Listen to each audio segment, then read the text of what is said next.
So what's keeping you up at night about education at the moment?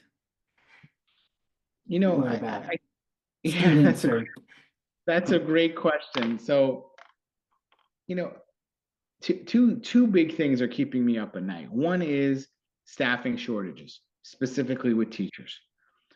This is not going away. Before COVID, we were seeing less people going into education. Now, with COVID as an accelerant, we are having a hard time filling all of our staff. In the last 4 years, we were only fully staffed with 330 teachers for 2 days. That's a problem.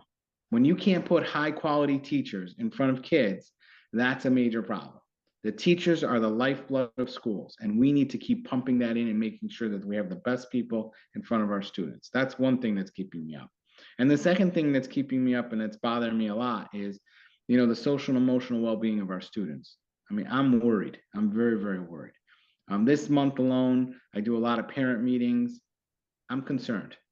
I'm very concerned because I think, one of my colleagues said to me, when COVID, we took a divorce from society, and now we're trying to put it back together. Well, when you rip something away and you put it back together, it's never back the way it should be.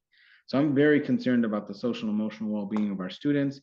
The environmental factors. It's difficult to be a student today. It's hard, and that concerns me.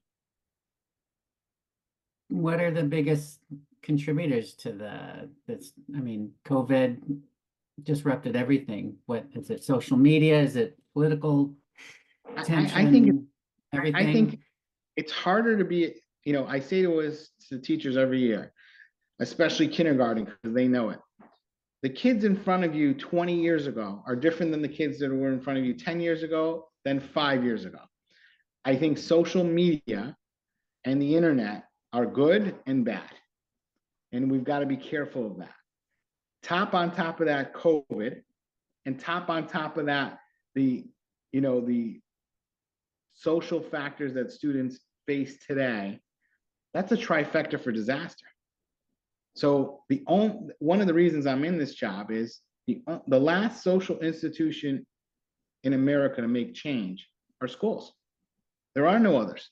Whether you're a religious organization or a civic, or there's no other place to make change in society than in schools. So we have a very, very difficult responsibility and a huge responsibility to make sure that our students are prepared, and not only that, that they're socially, emotionally, and academically ready for the next step. So that adds more pressure to it. It's tough for kids now. It is very, very tough.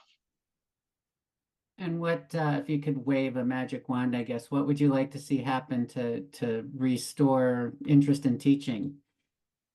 I guess that has to start with, kids in middle school or high school or professionals who want to change careers.